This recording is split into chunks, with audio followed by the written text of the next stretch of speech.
Welcome to YouTube channel integrated industrial knowledge. और आज का हमारा टॉपिक है industry 4.0 and digitalisation of energy sector.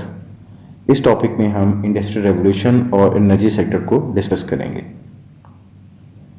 Industrial revolution in fact एक ट्रांसफॉर्मेशन थी जो कि एग्रेरियन एंड हैंडीक्राफ्ट इकोनॉमी से मशीन मैन्युफैक्चरिंग की तरफ शिफ्ट हुई। First industrial revolution mid of 18th century में आया था, तकरीबन 1750 के करीब, और ये रेवोल्यूशन स्टीम इंजन की इन्वेंशन के बाद आया। स्टीम इंजन की इन्वेंशन के बाद मैन्युफैक्चरिंग प्रोसेस के अंदर स्टीम इंजन से ऑपरेट होने वाली मशीन्स और वाटर से ऑपरेट होने वाली मशीन्स को यूज़ किया गया, और इन मशीन्स को टेक्सटाइल इंडस्ट्री में यूज़ किया गया। और इसमें शिफ्ट हुआ था हैंड प्रोडक्शन मेथड से मैकेनाइज्ड मैन्युफैक्चरिंग की तरफ, और इसमें स्किल बेस्ड मैन्युफैक्चरिंग से मशीन बेस्ड मैन्युफैक्चरिंग की तरफ एक रेवोल्यूशन आया। सेकंड इंडस्ट्रियल रेवोल्यूशन 1870 में आया। ये रेवोल्यूशन इलेक्ट्रिसिटी की इन्वेंशन के बाद आया। इस रेवोल्यूशन के बाद पीस मैन्युफैक्चरिंग से इंडस्ट्रीज़ के अंदर प्रोडक्शन लाइन की तरफ शिफ्टिंग हुई थी एक, और इस ट्रांसफॉर्मेशन के बाद प्रोडक्शंस बहुत इंक्रीज कर गई थी और इससे सोशल लाइफ लोगों की इम्प्रूव हुई। सेकेंड इंडस्ट्रियल रेवोल्यूशन में स्टील और पेट्रोलियम प्रोडक्ट्स में इनोवेशन के बाद ऑटोमोबाइल्स और एयरप्लेन्स इंट्रोड्यूस हुए। ऑटोमोबाइल्स और एयरप्लेन्स की इंट्रोडक्शन के बाद दुनिया में बहुत बड़ा रेवोल्यूशन आया जो कि ट्रांसपोर्टेशन में था। फर्स्ट और सेकंड इंडस्ट्रियल रेवोल्यूशन से मुतालिक बहुत सी ऐसी मशीनरी है जो रेलवे से लिंक करती है, और बहुत से रेलवे के म्यूजियम्स जो सब कॉन्टिनेंट में इस वक्त पाकिस्तान और इंडिया में मौजूद हैं, वहाँ पे इन मशीन्स को देखा जा सकता है। थर्ड इंडस्ट्रियल रेवोल्यूशन 1970 में आया, और ये revolution electronics, instrumentation and control और कंप्यूटर्स की इन्वेंशन के बाद आया।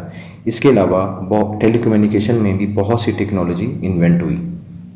थर्ड रेवोल्यूशन के बाद स्पेस टेक्नोलॉजी और बायोटेक्नोलॉजी भी इंट्रोड्यूस हुई।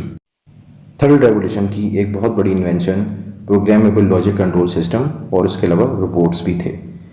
इनको जब इंडस्ट्री में यूज़ किया गया, जिसमें कि energy, manufacturing and process industries थी, तो वहाँ पे एक ऑटोमेटेड प्रोडक्शन का आगाज़ हुआ। थर्ड इंडस्ट्रियल रेवोल्यूशन में मैस प्रोडक्शन से ऑटोमेटेड प्रोडक्शन की तरफ मैन्युफैक्चरिंग सेक्टर में शिफ्ट आया। इसके अलावा एनर्जी सेक्टर और प्रोसेस इंडस्ट्रीज़ में जो सिस्टम्स थे उनको ज़्यादा एफिशिएंट बनाया गया और उनका कंट्रोल ज़्यादा बेहतर किया गया, जिसके बाद वहाँ पे मैन पावर को बहुत ज़्यादा ऑप्टिमाइज़ किया गया, और इसके अलावा सिस्टम लॉसेस भी बहुत कंट्रोल हुए और बहुत हद तक मेंटेनेंस के प्रॉब्लम्स भी कम हुए। Fourth industrial revolution 21st century में इस वक्त अंडर गोइंग है, और इस रेवोल्यूशन को इंडस्ट्री 4.0 कहते हैं। इंडस्ट्री 4.0 में एक ट्रांसफॉर्मेशन है एनर्जी सेक्टर की, ऑयल एंड गैस की, प्रोसेस इंडस्ट्रीज़ की और मैन्युफैक्चरिंग सेक्टर्स की। फोर्थ इंडस्ट्रियल रेवोल्यूशन में किसी भी इंडस्ट्री में मौजूद मशीन्स को आपस में कम्युनिकेट करवाया जाता है, जिसे मशीन टू मशीन कम्युनिकेशन भी कहते हैं, और इससे मशीन्स को एनालाइज किया जाता है, उनके प्रॉब्लम्स को डायग्नोस किया जाता है और उनकी एफिशिएंसीज को इम्प्रूव किया जाता है। इस प्रोसेस से बहुत सी प्रोसेस इंडस्ट्री में और जितने भी सेगमेंट्स ऑफ द इंडस्ट्रीज़ हैं, इवन जो कमर्शियल सेक्टर में भी बहुत सी एनर्जी सेविंग होगी और बहुत से सिस्टम्स इम्प्रूव हो गए। किसी भी बिजनेस की सर्वाइवल उसकी प्रोडक्शन कॉस्ट पे होती है। अगर प्रोडक्शन कॉस्ट सेलिंग कॉस्ट से ज़्यादा है तो बिज़नेस कभी भी सर्वाइव नहीं कर सकते। प्रोडक्शन कॉस्ट को रिड्यूस करने के लिए लॉसेस को रिड्यूस करना बहुत इंपॉर्टेंट है, और इसके अलावा ब्रेक डाउन्स को कम से कम करना मोस्ट इंपॉर्टेंट एलिमेंट है किसी भी इंडस्ट्री के लिए। इंडस्ट्री 4.0 एक ऐसा सोल्यूशन प्रोवाइड करता है कि जिसमें तमाम मशीन्स को एक कंप्यूटर के साथ लिंक कर दिया जाता है, जहां पे मशीन्स का डायग्नोस्टिक डेटा रिकॉर्ड किया जाता है, और वहां पे ये देखा जाता है कि मशीन्स के लॉसेस कहाँ आ रहे हैं और कब मशीन्स को मेंटेनेंस की ज़रूरत है, जिसे कि प्रिडिक्टिव मेंटेनेंस स्ट्रेटजी कहा जाता है। Industrial internet of things IIoT एक ऐसा नेटवर्क जिसमें तमाम फिजिकल डिवाइसेस को, जिनमें के प्लांट इंस्ट्रूमेंटेशन है, ये इंस्ट्रूमेंटेशन प्लांट को कंट्रोल करने के लिए और प्लांट के पैरामीटर्स को मॉनिटर करने के लिए लगाया जाता है पावर इंडस्ट्री में, प्रोसेस इंडस्ट्री में और मैन्युफैक्चरिंग इंडस्ट्रीज़ के अंदर।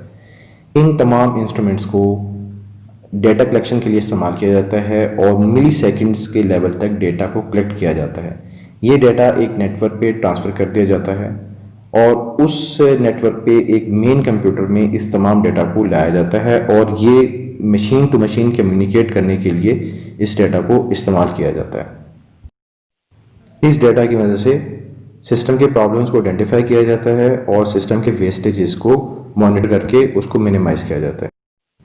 इस पिक्चर में IIoT की एक एग्जांपल दी गई है कि किस तरह से सिस्टम्स को आपस में कम्युनिकेट किया जाता है। Data is the world's most valuable resource of 21st century और डेटा को 21st सेंचुरी का ऑयल कहा जा रहा है। डेटा एनालिसिस और डेटा कलेक्शन तो डिकेड से चली आ रही है। एनर्जी कंपनीज़ के पास बहुत ज़्यादा डेटा मौजूद होता है और डेटा एनालिसिस टूल्स हेल्प कर सकते हैं इन कंपनीज़ के बिज़नेस को रीशेप करने के लिए। एनर्जी कंपनीज़ में जनरेशन एंड डिस्ट्रीब्यूशन दो बिजनेसेस हैं। इन दोनों बिजनेसेस की एफिशिएंसी, रिलायबिलिटी को इम्प्रूव किया जा सकता है और इसके साथ साथ सस्टेनेबल ग्रोथ को भी अचीव किया जा सकता है। सेफ, क्लीन, रिलायबल और एफिशिएंट पावर जनरेशन किसी भी पावर जनरेशन कंपनी का एक अल्टीमेट गोल होता है और डेटा कलेक्शन हेल्प कर सकता है इस टारगेट को इजीली अचीव करने के लिए। एनर्जी सेक्टर में तीन एस्पेक्ट हैं: process optimization, smart grid operation और कस्टमर ओरिएंटेशन। प्रोसेस ऑप्टिमाइजेशन में जनरेशन यूनिट्स की एफिशिएंसी और रिलायबिलिटी इंप्रूव की जाती है और पावर जनरेशन यूनिट का ऑप्टिमम एफिशिएंसी लेवल डिटरमिन किया जाता है। स्मार्ट ग्रिड ऑपरेशन में एक रियल टाइम कंडीशन मॉनिटरिंग की जाती है, वोल्टेज, फ्रीक्वेंसी और लोड की। कस्टमर ओरिएंटेशन में कंज्यूमर्स को स्मार्ट होम्स और स्मार्ट बिल्डिंग्स के बारे में कम्युनिकेट करना है ताकि उनका real time energy consumption data को एनालाइज किया जा सके और फिर इसको ऑप्टिमाइज करके कॉस्ट को रिड्यूस किया जा सके। स्मार्ट बिल्डिंग्स के लिए एनर्जी कंजप्शन का डेटा रिकॉर्ड करना और उसको एनालाइज करके ऑप्टिमम कंजप्शन डिटरमिन करना ज़रूरी है, जिसके लिए सर्टन हार्डवेयर की ज़रूरत होगी किसी भी बिल्डिंग में जिसको कि इंस्टॉल किया जाएगा। पावर जनरेशन से लेके पावर डिस्ट्रीब्यूशन तक एनर्जी सेक्टर एक बहुत बड़े इंफ्रास्ट्रक्चर पे मुश्तमिल होता है। इंडस्ट्री 4.0 के सॉल्यूशंस को यूज़ करते हुए short term digitalization of energy sector में वेस्टेजेस को मिनिमाइज करना, एफिशिएंसी को इंक्रीज करना और प्रिडिक्टिव मेंटेनेंस स्ट्रेटजीज़ को यूज़ करते हुए रिलायबिलिटी को इम्प्रूव करना शामिल है। हेल्थ और सेफ्टी की इम्प्रूवमेंट भी इंडस्ट्री 4.0 सॉल्यूशन से की जाएगी। लॉन्ग टर्म गोल में एंटायर एनर्जी सेक्टर की इंडस्ट्री 4.0 पे ट्रांसफॉर्मेशन शामिल है। इंटरनेशनल एनर्जी एजेंसी IEA के मुताबिक इंडस्ट्री 4.0 सॉल्यूशंस पावर जनरेशन की कॉस्ट अप टू 5% रिड्यूस कर सकते हैं और इसका wide spread use energy sector में, जिसमें कि कंप्लीट एनर्जी सेक्टर की डिजिटलाइजेशन शामिल है, ऑलमोस्ट 10 to 20% कॉस्ट को रिड्यूस किया जा सकता है। एनर्जी डिमांड और एनर्जी सप्लाई दो क्रिटिकल आस्पेक्ट हैं पावर जनरेशन और डिस्ट्रीब्यूशन सिस्टम के। एनर्जी सप्लाई का डिमांड के साथ मैच होना इकोनॉमी ग्रोथ के लिए इम्पॉर्टेंट है।